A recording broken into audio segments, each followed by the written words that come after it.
की।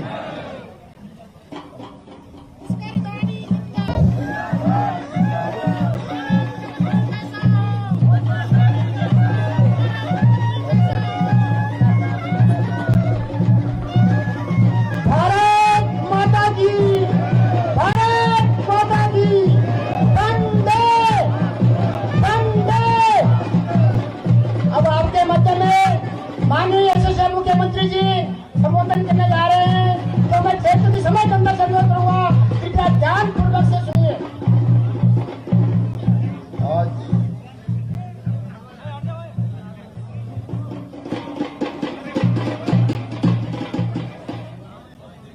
हौलदार शाम जनसभा के इस लोकार्पण और शिलान्यास कार्यक्रम के अवसर पर यहाँ पर उपस्थित इस क्षेत्र के लोकप्रिय विधायक जो लगातार आपकी समस्याओं के लिए लगातार संघर्ष करते हैं, ऐसे आदरणीय प्रीतम सिंह पवार जी, हमारे पार्टी के जिलाध्यक्ष भाई विनोद प्रसाद रतूड़ी जी, मंडल अध्यक्ष भाई रामचंद्र खंडूरी जी, श्री राजेंद्र दयाल जी विधानसभा प्रभारी धनोल्टी, हमारे बहुत वरिष्ठ नेता पूर्व मंत्री आदरणीय नारायण सिंह राणा जी, इस क्षेत्र के पूर्व विधायक और गढ़वाल मंडल विकास निगम के अध्यक्ष रहे आदरणीय महावीर सिंह रावण जी, भाई सुभाष अमोला जी जिला सहकारी बैंक के अध्यक्ष, प्रभा बिष्ट जी ब्लॉक प्रमुख फूलधार, मंच पर विराजमान भारतीय जनता पार्टी के सभी पदाधिकारीगण, हमारे क्योंकि बहुत लंबा है, अगर मैं सबका नाम लूंगा तो बड़ा लंबा हो जाएगा,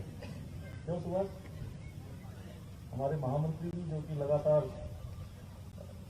आप सबको और मंच को जोड़ने का काम कर रहे हैं, हमारी जिलाधिकारी जी, हमारी एसएसपी और सभी शासन प्रशासन के आए हुए सभी अधिकारीगण, सभी कर्मचारीगण, इस कार्यक्रम में उपस्थित हमारे सभी बड़े बुजुर्ग माताएं बहनें, मेरे नौजवान साथियों, प्यारे बच्चों, उपस्थित पत्रकार मित्रों और छायाकार बंधुओं, मैं सबसे पहले आप सब इतनी बड़ी संख्या में आए हैं, मैं आप सबको मैं प्रणाम करता हूं, नमन करता हूं कि आपके आशीर्वाद से निश्चित रूप से इतनी बड़ी संख्या देखकर निश्चित रूप से एक ऊर्जा का संचार होता है और काम करने की और प्रेरणा मिलती है। मैं मंच से उपस्थित सभी का अपनी तरफ से हार्दिक अभिनंदन भी करता हूं। आज लगभग 141 करोड़ रुपए की योजनाओं का यहां पर लोकार्पण और शिलान्यास हुआ है। हमारा प्रयास है कि विकास समाज के अंतिम छोर तक खड़े हुए व्यक्ति तक पहुंचे, उसके लिए हम लगातार काम कर रहे हैं, लगातार प्रयास कर रहे हैं। मैं हमारे भारत मां के वीर सपूत जिनका और उनकी पत्नी दोनों का, और साथ में हमारे देश के रणबांकुरे जो उनके साथ थे, सभी का निधन हो गया। मैं उनको अपनी श्रद्धांजलि भी अर्पित करता हूं। और मैं सच बताऊं तो अभी भी मुझे विश्वास नहीं हो रहा है कि जनरल रावत अब हमारे बीच में नहीं है। बहुत सारी स्मृतियां उनके साथ हैं और जहां भी हम जाते हैं, अभी चूंकि उनकी 13वीं भी नहीं हुई है, इसलिए जहां भी जा रहे हैं तो जनरल साहब की याद आती है। एक सैनिक पुत्र होने के नाते उनका मेरे साथ बहुत स्नेह और आशीर्वाद था, हमेशा मेरा मार्गदर्शन करते थे। और पिछले दिनों हमने उनके साथ मिलकर 4 कार्यक्रम उत्तराखंड के अंदर बनाए हुए थे। सैनिक परिवारों से, यहाँ के परिवारों से, यहाँ के पलायन के बारे में, रोजगार के बारे में, यहाँ पर कैसे अच्छे बागवानी हो, कैसे अच्छी यहाँ पर उद्यान के काम हो, कैसे यहाँ पर टिहरी डैम के बारे में भी रुचि लेते हैं। बड़ी कल्पना थी कि सेना के साथ कैसे यहाँ का काम किया जाए। तो 4 कार्यक्रम देहरादून, लैंसडाउन, बनबसा और रानीखेत में उनके और मेरे बने हुए थे। और मैं जब वो पहली बार मुझे मिले मुख्य सेवक के रूप में, जब मुझे ये दायित्व मिला, तो उत्तराखंड सदन दिल्ली में वो भेंट करने आए थे।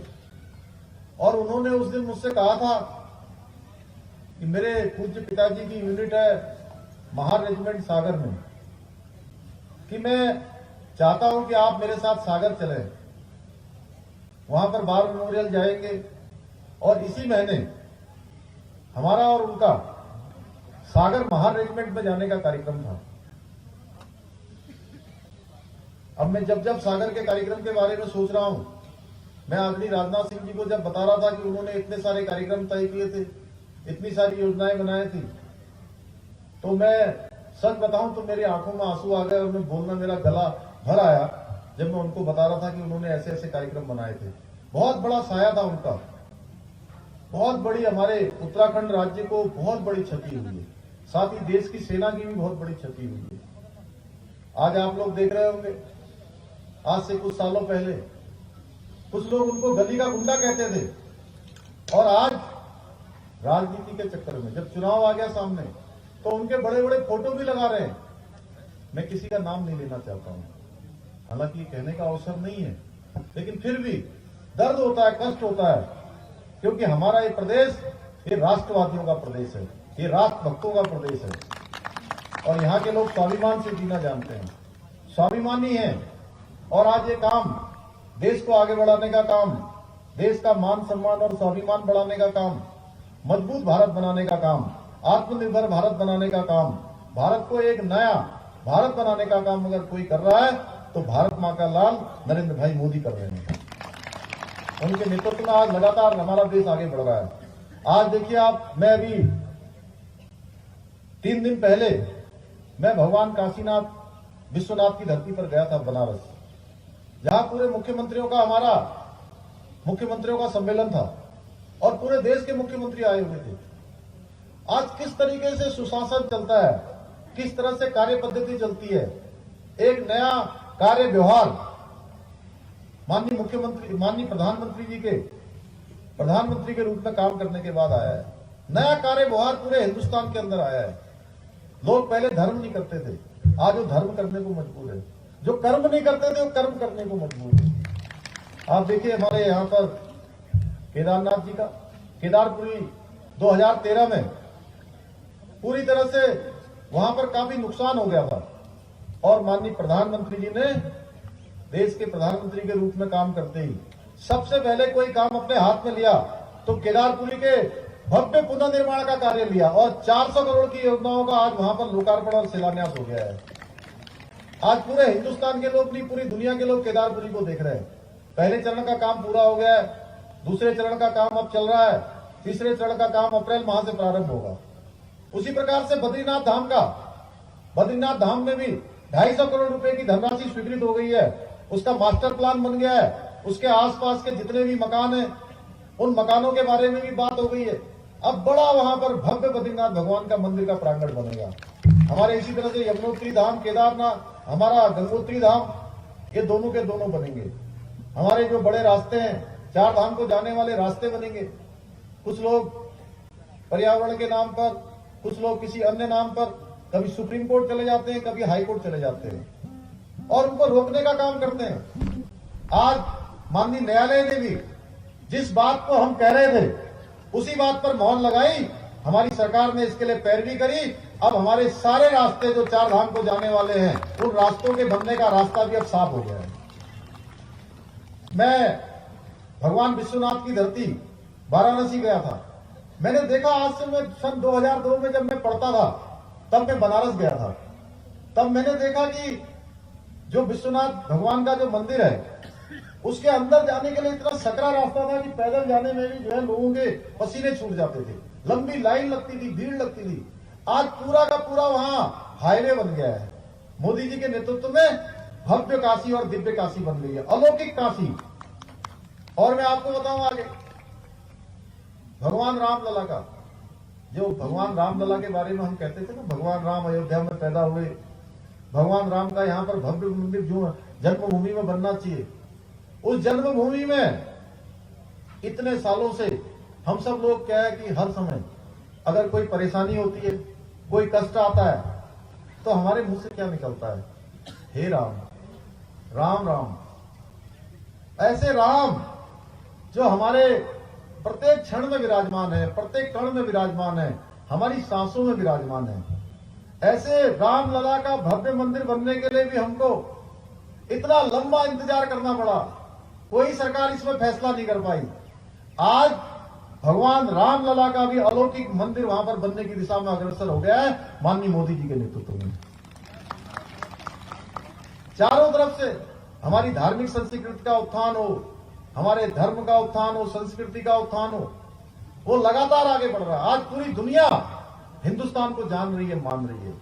21 जून को मनाया जाने वाला योग दिवस इसका प्रमाण है। लगातार सेना के क्षेत्र में भी आगे काम बढ़ रहा है। सेना के लिए जो 1 रैंक और 1 पेंशन 40 सालों से रुका हुआ मामला, उसको भी अगर किसी ने पूरा करने का काम किया है तो भारत मां के लाल नरेंद्र भाई मोदी ने किया है। मैं जानता हूं एक सैनिक का बेटा होने के नाते कि हमारे जो जवान हैं, हमारे जो सेना के लोग हैं, जो 24 घंटे हमारे देश के प्रहरी बनकर हमारी रक्षा के लिए लगे हैं, हमारे देश की रक्षा के लिए लगे हैं, वो जब 40 डिग्री माइनस तापमान में काम करते हैं, तो वहां पर मैंने बहुत सारे लोगों को देखा है, जो सेना के लोग होंगे वो जानते हैं, बर्फ का कीड़ा लग जाता है, बर्फ का कीड़ा। और बहुत सारे लोगों के मैंने देखा कि पैर काटने पड़ते थे, पैर काटने पड़ते थे, पैर लगाते थे अलग से। ऐसे लोगों के लिए योजना बनी थी, बहुत पहले का प्रस्ताव था कि इनके लिए अच्छे बूट खरीदे जाने चाहिए, इसके लिए अच्छे जैकेट खरीदे जाने चाहिए, इनके लिए अच्छे कपड़े होने चाहिए, लेकिन कोई सरकार इस पर फैसला नहीं ले पाई। ये फैसला भी अगर किसी ने लिया तो भारत मां के लाल नरेंद्र भाई मोदी ने लिया सबसे पहले आते। पहले क्या होता था, जो हमारे जवान सेना के सीमाओं पर तैनात रहते थे, अगर कोई गोली आती थी कहीं से, दुश्मन की गोली आती थी, तो उनको इंतजार करना पड़ता था। फिर पहले सीओ से पूछेंगे, सीओ ब्रिगेड से पूछेगा, ब्रिगेड डिप से पूछेगा, और डिप वाला कमांड से पूछेगा, कमांड वाला मंत्रालय से पूछेगा, और कई दिन लग जाएंगे। यही फैसला नहीं हो पाता था कि ये गोली आई है, इस गोली का जवाब देना है कि नहीं देना है। मोदी जी के आने के बाद एक लाइन का ऑर्डर हुआ, अब गोली आएगी तो किसी से पूछने की जरूरत नहीं पड़ेगी, गोली का जवाब गोली से दिया जाएगा। आज चारों तरफ हमारे देश के जो दुश्मन हैं, आतंकवादी हैं, अलगाववादी हैं, जिहादी हैं, सबके हौसले पस्त हैं। पहले कोई त्योहार आता था, होली आती थी, दिवाली आती थी, कोई बड़ा त्योहार होने को होता था, तो हमको डर लगा रहता था कि कोई आतंकवादी घटना तो नहीं हो जाएगी, कोई विस्फोट तो नहीं हो जाएगा। आज पूरा देश शक्तिशाली हाथों में है, सुरक्षित हाथों में है। इसका नतीजा है, आपने देखा होगा, सर्जिकल स्ट्राइक होती है, दुश्मन के घर पर जाकर मारने का काम होता है, चाहे म्यांमार की घटना हो, चाहे जो है वो सर्जिकल स्ट्राइक हो। लेकिन कुछ लोग ऐसे हैं जो आज कहते हैं हम सेना का सम्मान करेंगे, आज हम सेना के साथ खड़े होंगे, क्योंकि चुनाव आ गया है। और जब सेना दुश्मन के दांत खट्टे करती है, उस समय कहते हैं कि सर्जिकल स्ट्राइक का आप कोई सबूत दीजिए। सेना से सबूत मांगते हैं। उत्तराखंड के लोग अच्छी तरह जानते हैं, भली बात ही जानते हैं कौन उत्तराखंड राज्य के हित में है। भाइयों बहनों, मैं आपसे कहना चाहता हूं कि आज पिछले 4 जुलाई 2021 से मुझे आप सबकी सेवा करने का यह अवसर माननीय प्रधानमंत्री नरेंद्र मोदी जी ने, मेरी पार्टी ने मुझे दिया है। मैं लगातार पिछले 4 जुलाई से लगातार फैसले ले रहा हूं। हमारी सरकार लगातार आगे बढ़ रही है, बहुत सारे काम हम लोगों ने कर दिए हैं, बहुत सारों को अभी हम शासनादेश निकाल रहे हैं, हमने घोषणाएं करी हैं, उन घोषणाओं के लगातार आकलन कर रहे हैं। केवल घोषणाएं नहीं करी हैं, उनका वित्तीय प्रबंधन करते हुए उनके शासनादेश भी निकाल रहे हैं। इस कड़ी में हम लगातार एक एक पल और एक एक क्षण।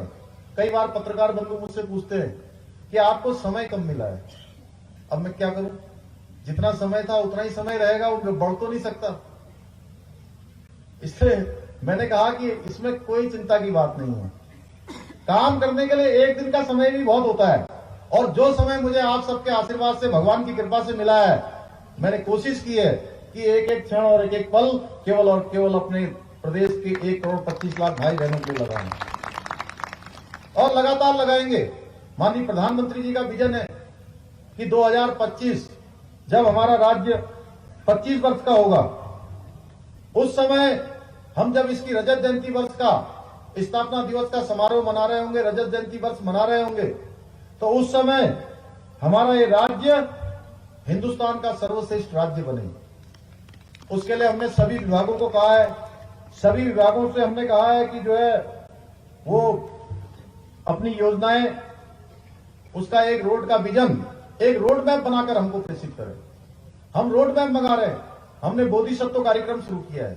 बोधिसत्व के माध्यम से जितने भी देश के हमारे प्रमुख वैज्ञानिक हैं, भारत सरकार के सलाहकार हैं, नीति आयोग के लोग हैं, या पर्यावरण के क्षेत्र में मैती आंदोलन चलाने वाले जैसे लोग हैं, अनिल जोशी जी जैसे लोग हैं, जिन्होंने पर्यावरण के क्षेत्र में काम किया है, प्रकृति के संरक्षण के लिए काम किया है, उत्तराखंड के ग्रामों के लिए काम किया है, ग्राम विकास के लिए काम किया है, ग्राम उदय के लिए, राज्य उदय के लिए जो लोग काम कर रहे हैं, उन सभी को साथ में लेकर हम योजनाएं बना रहे हैं, और उन योजनाओं का एक ब्लूप्रिंट तैयार करके हम आगे की कार्य योजना तैयार कर रहे हैं कि कैसे हमारे गांव मजबूत होंगे, कैसे हमारे पर्वतीय क्षेत्रों का विकास होगा, कैसे यहाँ का पलायन रुकेगा, कैसे यहाँ की सड़कें बनेंगी, कैसे हमारे नौजवानों को रोजगार मिलेगा, कैसे हमारे आर्थिकी का क्षेत्र बढ़ेगा। अभी मैं पिछले दिनों बनारस में, जब हमारे सभी राज्यों का एक एक प्रेजेंटेशन होता है, उस प्रेजेंटेशन में हमारे राज्य की तरफ से हमने होम स्टे पर वहां पर प्रेजेंटेशन दिया कि आने वाले समय में लोग उत्तराखंड को जाने, और हर एक परिवार रोजगार से जुड़े, स्वरोजगार से जुड़े। उसके लिए होम स्टे की जो योजना है, हमने कहा है कि हम उसको और तेजी से, और अधिक जो है सब्सिडी देकर, और अधिक सरकार उनको प्रोत्साहित करके होम स्टे की योजना को हम घर घर तक ले जाएंगे, जिससे कि आने वाले जो भी हमारे पर्यटक होंगे बाहर से, एक तो उनको उत्तराखंड की संस्कृति को जानने का अवसर मिलेगा, उनको एक सस्ता और अच्छा पर्यटन मिलेगा, एक स्वच्छ वातावरण यहाँ पर मिलेगा, और हमारी जो घर के लोग हैं उन सभी को रोजगार का अवसर मिलेगा, स्वरोजगार का अवसर मिलेगा। केवल एक घर परिवार को नहीं मिलेगा, उसके आसपास के क्षेत्र के सभी लोगों को यह अवसर मिलेगा। इसलिए होम स्टे को हम बढ़ाएंगे, पर्यटन को बढ़ाएंगे, हर क्षेत्र को आगे बढ़ाने के लिए हम काम कर रहे हैं। अभी हमने जितने भी हमारे त्रिस्तरीय पंचायत में काम करने वाले हैं, उन सभी लोगों को, ग्राम प्रधानों से लेकर सभी को, हमने उनका मानदेय बढ़ाने का फैसला किया, उनको प्रोत्साहन राशि देने का फैसला किया। हमारी सरकार ने पिछले दिनों उपनल कर्मचारी हो, चाहे हमारी आंगनबाड़ी की बहना हो, चाहे आशाएं बहनें हो, सभी बहनों को, हमारी भोजन माताएं हैं, उनका भी हमने मानदेय बढ़ाया है। इसके साथ केआरटी के जवानों का बढ़ाया है। हम नई खेल नीति लेकर लाए हैं। हमने नई खेल नीति के माध्यम से ऐसे भाई बहन जो खेलना चाहते हैं, उनके अंदर योग्यता है, क्षमता है, तो उनको किसी का मोहताज नहीं होना पड़ेगा। हमने नई खेल नीति में ऐसी व्यवस्था करी है कि आप कोई गरीब का बेटा भी अगर उसके अंदर योग्यता, क्षमता है, तो हमारी सरकार उसको हर प्रकार की सुविधा प्रदान करेगी। खेलने जाने की सुविधा देगी, रहने की सुविधा देगी, उसको खाने की सुविधा देगी, उसको खेलने की सुविधा देगी। नई खेल नीति में हमने इसका प्रावधान किया है। स्वस्थ युवा स्वस्थ उत्तराखंड योजना हमने प्रारंभ की है। हम इसी हफ्ते पूरे उत्तराखंड के अंदर उसका एक एक मॉडल चालू करने वाले हैं, जिसमें हर गांव में हम एक ओपन जिम खोलेंगे, जिससे कि हमारे सभी नौजवानों को, युवाओं को खेलने का अवसर मिलेगा।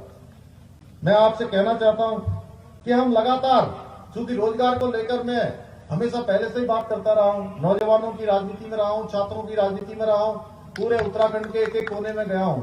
मैंने देखा है कि रोजगार को लेकर हमारे यहाँ कितनी समस्याएं हैं।